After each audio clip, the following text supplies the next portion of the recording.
Hi everyone, welcome to this training video. We are going to talk about root cause analysis. In this video, we will discuss the purpose and value of root cause analysis and then review steps to identify and analyze root causes. Let's get started. Okay, purpose and value.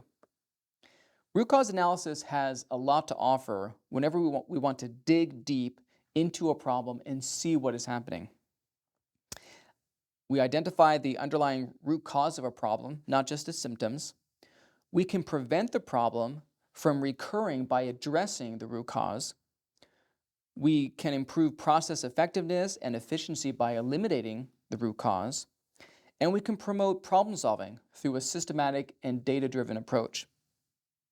And then finally, we can enhance decision making by providing deeper understanding of the issues. Okay, so that's the purpose and value. Let's go over some of the steps. Actually, we're going to go over all of them. But before we do that, let's look at the template and then an example. So here you have one example of a root cause analysis. This is called a cause and effect tool. This is also sometimes called the fishbone diagram.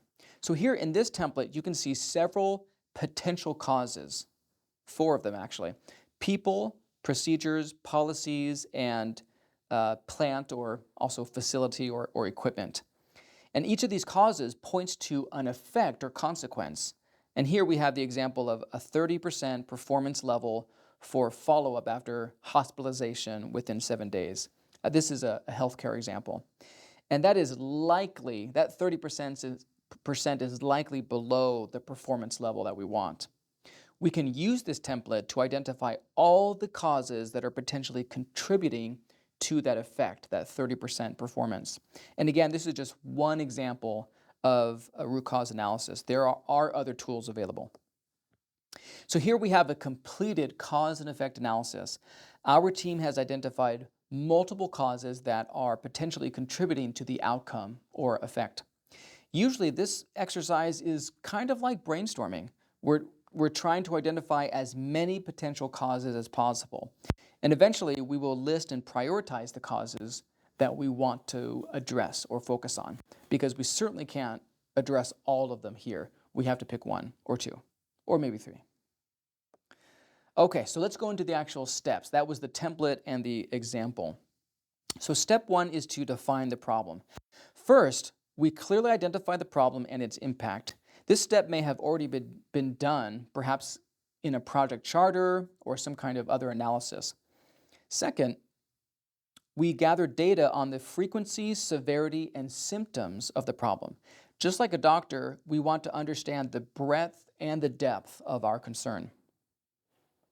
And then third, we make sure everyone understands the problem the same way. Step 2. Now that we have a shared understanding of the problem, we can gather data and information. This can include any more relevant data on the problem: documentation, observations, records, and reports. We also may need to actually interview people, any staff that are assigned to that process or that work area. And then finally, we can collect and analyze any relevant process or outcome data, things that would show patterns and trends. Okay, step 3 is to identify potential causes. At this point, we should have information on the problem. And there are several tools we can use to identify potential causes. Reviewing each tool is beyond the scope of this video. The 5 whys and cause and effect diagrams are the 2 most common tools. Let me repeat those: the 5 whys and the cause and effect diagram. Those are the most common ones.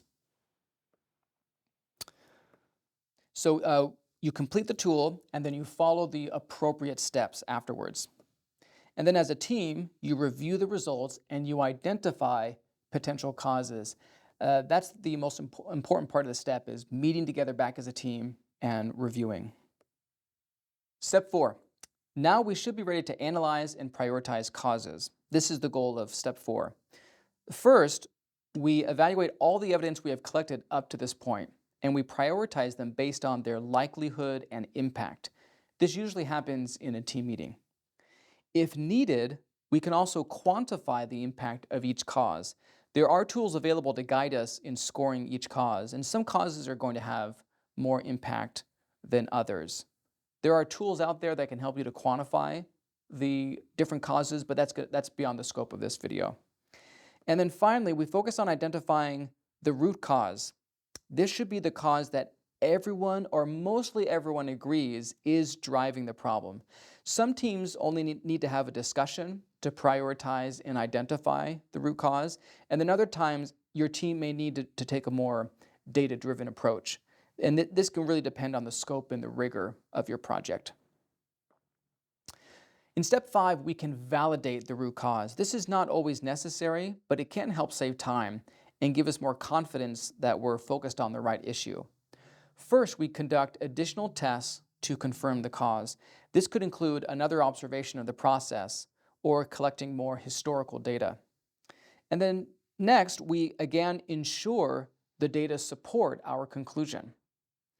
And then we seek consensus from the rest of the team that the cause we found is the right cause. This step is not always needed. This could be optional. In step 6, we are ready to take action. First, we develop solutions that fit our problem. Like a doctor, we want to match the right treatment to the right diagnosis. We also consider implementing preventive measures to stop the problem from recurring in the future. And we can also make a plan for implementing the corrective action. In step 7, we put our solution in place and watch it. Monitoring a solution can take a day, a week, or a few weeks. It should not be a long period of time. We should be able to see how well it works quickly.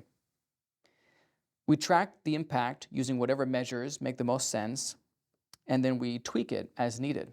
This could be part of a PDSA cycle, which is described in another video. Okay, the last step. Now we simply document what we did. This can include a list of all the steps we took, including the data we collected for the root cause analysis.